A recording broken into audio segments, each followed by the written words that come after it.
رخص كل الناس اللي واقفه. سمعوني الديفيلات، اقسم بالله العلي العظيم، والله العظيم ثلاثة نازل حافظ انواع المكن من ظهرها بانواع الجكمانات. يعني انا ما اعرفش نوع المكنه دي ايه، اقسم بالله من ظهرها كان ظهرها غريب بالنسبه لي وكانت جديده، يعني كنت اقول 2015 2011 مش عارف ظهرها. فهو نازل يقول مين صاحب الار ار من ظهرها. انت متخيل الفكره وصلت فين؟ فوالله العظيم مين صاحب الار ار من ظهرها. فراح داخل بيقول ايه، سمعني صوت المكنه دي. فراح جاي قال له والله يا باشا، قال له والله العظيم انا عارف ان هي مش ستوك، سمعها لي عايز اسمعها. فراح جاي بيسمعها لي، قال له بس خلاص.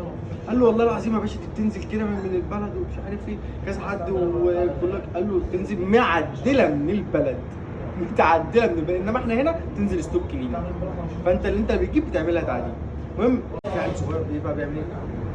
اخد السكوتر وعايز يجري، راح جاي ظابط تاني راح جاي نط عليه اخده موقعه على الارض. شفت فيلم الاكشن؟ هو عامل معاه اكشن تمام. وراح جاي ساحب منه ايه؟ السكوتر مطلعه على الوش. اخد من كذا حد الرخصه بتاعته كانت منتهيه، وحد كان من غير قياده، وواحد بس ده اللي كان تبعنا بقى الوحيد اللي كان معانا بس كان مركب كاتب.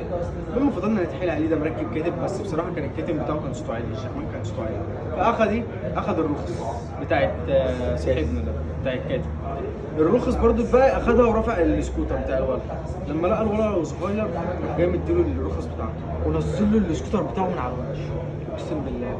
وراح جاي مدي للولد، والله العظيم وراح جاي مدي للولد بتاع الرخصه المنتهيه الرخصه بتاعته، وراح جاي مدي للولد اللي ماشي من غير رخصه قياده البتاع بتاعته. هو ما كانش نازل غير متارجت الجكمانات.